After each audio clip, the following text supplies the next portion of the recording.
بسم الله الرحمن الرحيم، اللهم صل وسلم وبارك على سيدنا محمد. ازيكم؟ عاملين ايه؟ يا رب تكونوا سعداء كده وسعادة الدنيا ما بين ايديكم وحواليكم يا رب. يا احلى جمهور واحلى عيلة واحلى لما لقناة ايمي والعائلة. بصوا بقى، طالما احنا في فصل الشتاء، الشتاء ده بيحب المعجنات. كوباية شاي كده باللبن مع قرصة زي دي، الدنيا وما فيها. وكمان بقى القرص اللي احنا عاملينها النهاردة عاملينها بشكل جديد وطريقة جديدة هنشوفها مع بعض بمشاهدة الفيديو.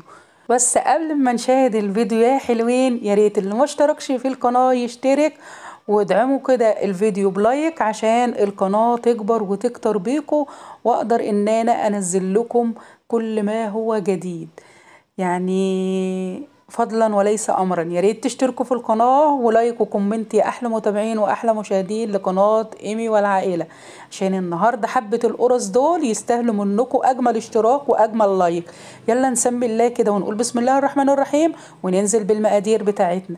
اول خطوه عندنا المقادير السائله: حبه بطاطا كبيره مسلوقه، نص كوبايه من الزيت، معلقتين كبار من السمنه الخميره، نص كوباية من السكر وفانيليا لو انتوا حابين. وطبعا اول حاجة عملناها الخميرة، كوباية مية دافية عليها قطعة خميرة بيرة في حجم عين الجمل، عليها معلقة سكر، وندوبها ونسيبها حوالي ربع ساعة، وننزل بقى بيها مع المقادير السائلة.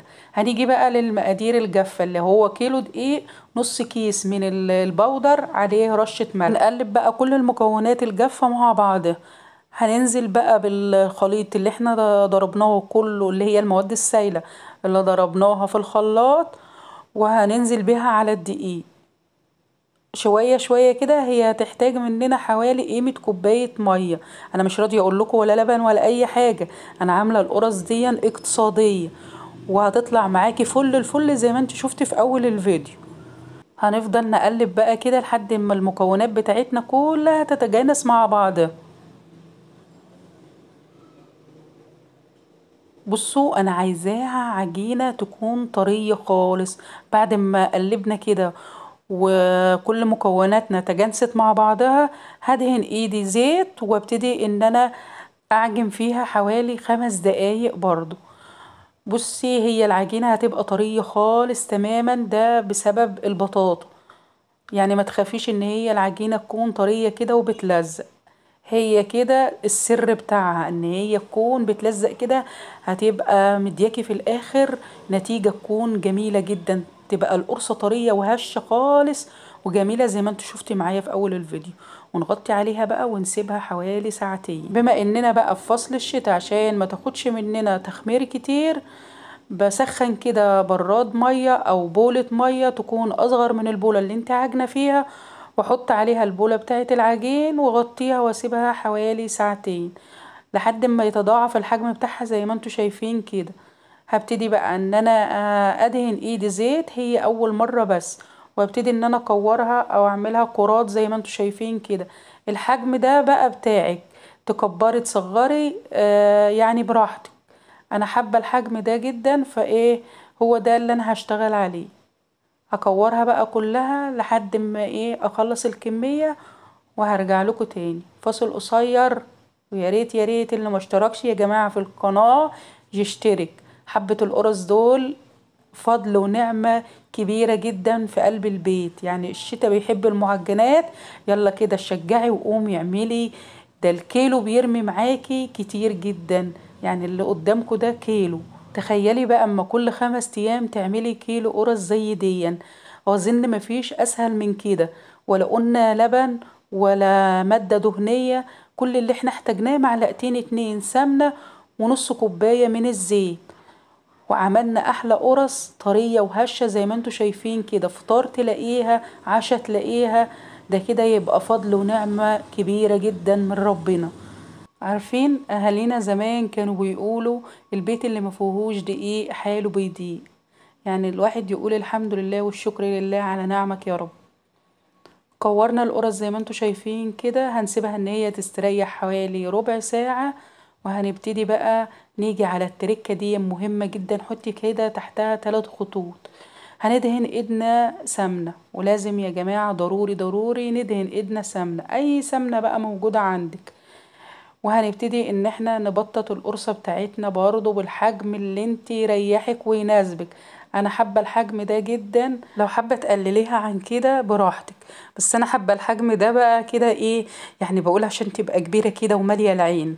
عايزة تقلليها عن كده ان هي تبقى متخطخة ومليانة كده، برضو عادي زي ما تحبي. وهنا بقى انا بقول لكم ايه، لازما ندهن ايدينا سمن، دي حاجة اساسية.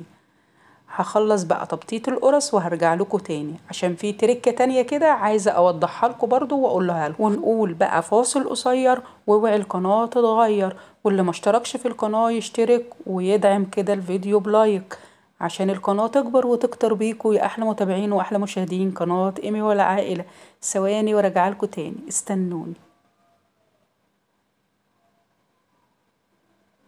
وبعد الفاصل القصير بتاعنا بتكون دي الطريقة الأولانية.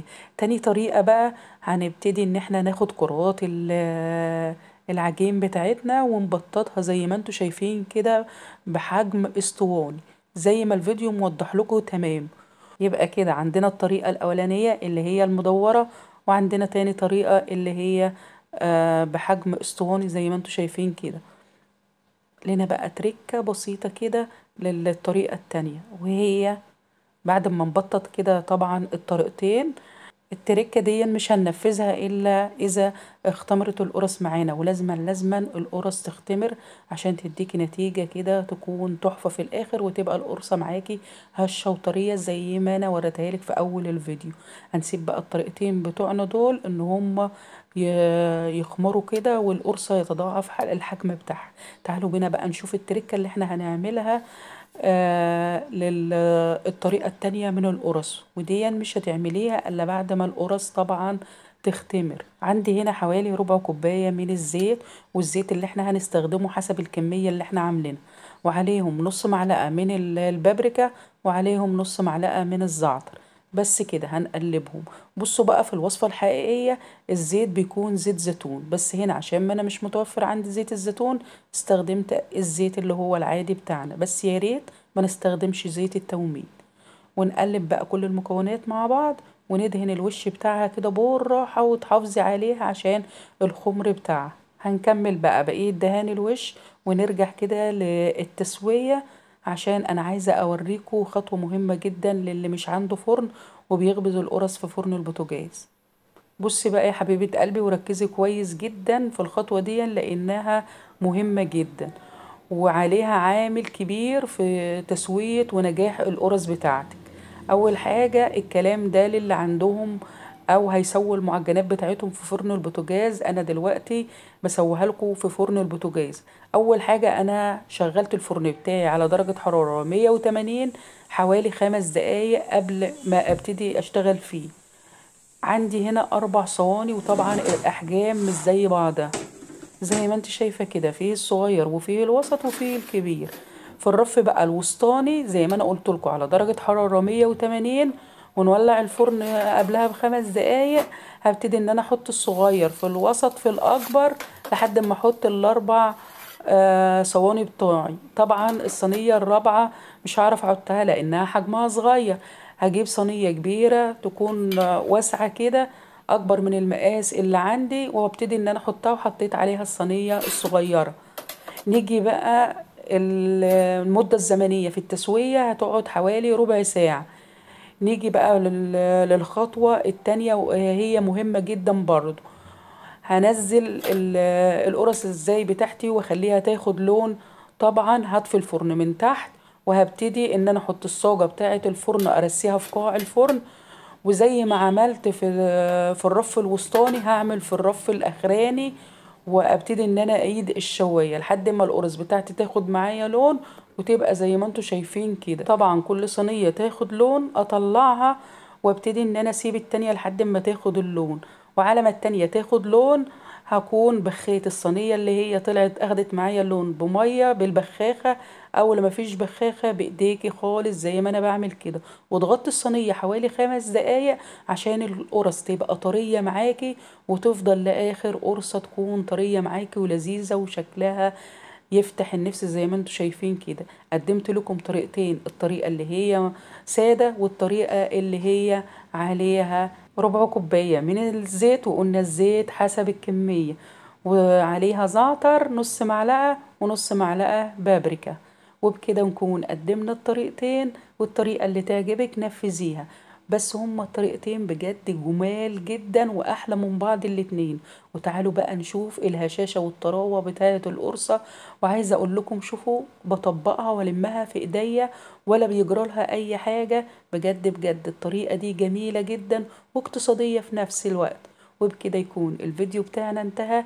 اتمنى ان اكون قدرت ان انا افيدكم. يلا بقى اسيبكم على خير واشوفكم باذن الله على خير في فيديو قادم. سلام.